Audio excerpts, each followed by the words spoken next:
Bonjour, alors je m'appelle Marie-Stéphanie, je suis chrétienne, catholique pratiquante et j'ai commencé Bible in 1 Year en janvier 2021 parce que j'avais envie d'avoir une vision d'ensemble de la Bible, de la lire en entier. Souvent on lit des extraits de la Bible pendant les messes ou pendant des groupes de prière, mais on lit jamais un livre en entier d'un coup et encore moins toute la Bible.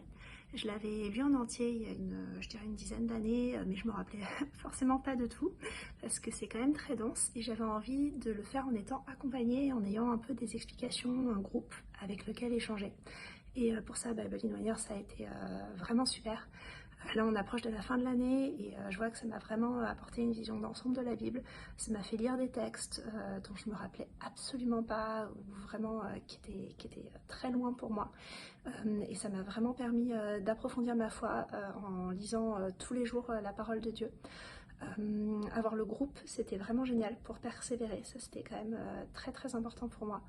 On a pu échanger une fois par mois, donc je vous conseille vraiment, si vous avez la possibilité, de vous regrouper avec votre paroisse, avec des amis, avec votre famille pour lire ensemble et pour échanger aussi vos regards sur la Bible. Je trouve que c'est vraiment le moyen de s'accrocher.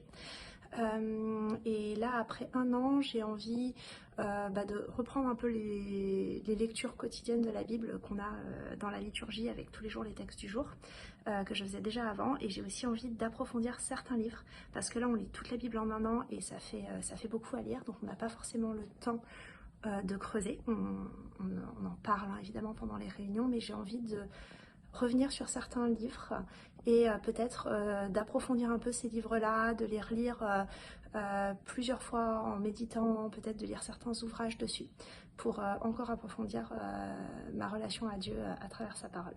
Bon courage pour la lecture.